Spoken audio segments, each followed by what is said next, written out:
Pakistan has a ton of really detailed counterterrorism policies. On paper, they look great, they look solid. But when you look at what's happening on the ground, the results, well, they often fall short. There's this persistent gap between the plan and the reality. So what is going on? What's causing this disconnect? That's the puzzle we're going to try and unpack today. And this really brings up a much bigger question, one that goes way beyond any single country. Why is it that so many well-intentioned plans, these big strategies designed to solve massive problems, just seem to stumble the moment they meet the real world?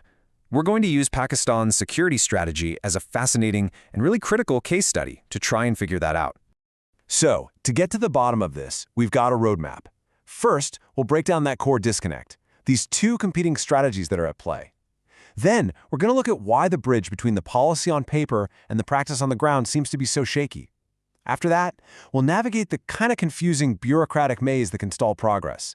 And finally, we'll look at a new blueprint that's being designed to try and fix these really deep-seated problems. All right, let's jump into Section 1. The heart of the issue really starts with a huge shift in strategy, a fundamental change in how the problem of terrorism itself is even understood, and it's a shift that, honestly, hasn't fully translated from theory into practice. Okay, first things first, let's get on the same page with a couple of key terms. On one side, you've got CT, which stands for counterterrorism. Think of this as the hardware approach, right? It's the kinetic stuff, the direct physical actions by the military and police to take terrorists off the board and break up their networks. But then you have CVE, or Countering Violent Extremism. This is more like the software approach. It's a much longer, way more complex game that's all about defeating the ideology that fuels the violence in the first place. And this slide really nails that big strategic pivot. The official thinking has moved from a fight that was all about direct, kinetic responses to seeing it as this complex, society-wide challenge. I mean, as the source material points out, killing terrorists is one thing, but defeating an entire ideology, that requires a completely different toolbox. And that's the problem. While the thinking has evolved, the machinery needed to put it into action just hasn't really caught up. So, that brings us to Section 2. If the policy is the blueprint and a lasting peace is the final building, then why does the bridge between them just keep crumbling? Here we're going to look at the foundational cracks in how these policies are even designed in the first place. The crazy thing is, the problems often start before a single action is ever taken. These policies are frequently drafted in capital cities, miles and miles away from the actual conflict zones. They're put together by people who might not have that deep, intimate knowledge of the local dynamics. So they end up being over-optimistic, often rushed out as a reaction to some major attack, and they're missing clear timelines or, you guessed it, dedicated funding. They're almost designed to fail right from the start. And then, once these plans finally hit the ground, they smash into a whole other wall of problems. There's often a real lack of buy-in from civil society. In fact, sometimes NGOs are even seen with suspicion. And this is huge. There's no real-time feedback loop to let the planners in the capital know what's actually working and what's not.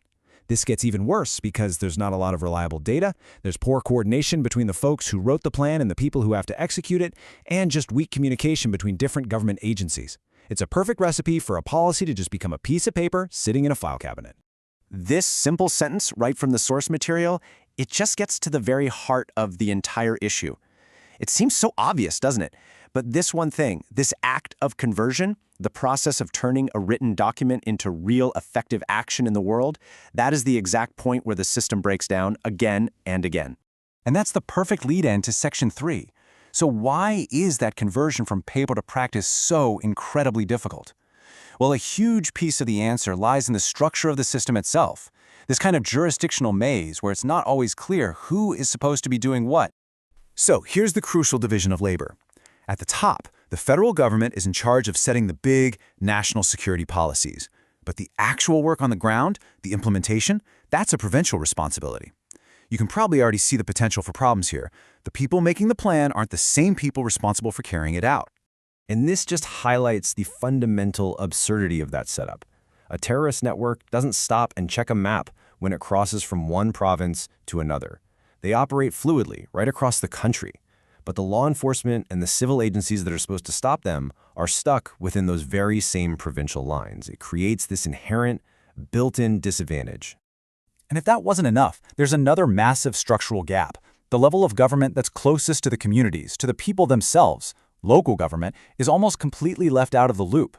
Implementation ends up being a conversation between the federal and provincial levels, and it just bypasses that crucial grassroots layer entirely. Okay, so we've diagnosed the foundational cracks and we've navigated the bureaucratic maze, but it's not all doom and gloom. In our final section, we're going to look at the path forward, the concrete steps that are being proposed to finally build a sturdier bridge from policy to practice. So here are 4 key proposals on the table. 1. Empower the National Counterterrorism Authority, or NACTA, by actually giving it a physical presence in the provinces to help bridge that federal-provincial gap.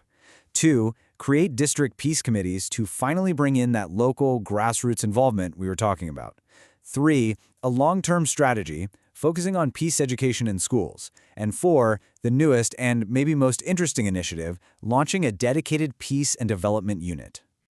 Let's zoom in on this new unit for a second, because it really feels like it was designed to plug a lot of the holes we've just discussed. Its goals are to strengthen social cohesion and reduce inequality, basically tackling the root causes. It's designed to actively engage local leaders, women and youth, bringing in all those voices that have been missing. And crucially, it aims to provide real-time conflict analysis and support community-led problem-solving. That sounds a lot like that feedback loop the old system was missing, doesn't it? So that brings us to our final big question. We've seen the problems, policies that are designed in a vacuum, a broken implementation chain, a confusing bureaucratic maze. But now, new tools and a much deeper understanding of the problem are starting to emerge. The question remains, though, with all this, can the right blueprint finally build a bridge that leads to lasting, sustainable peace?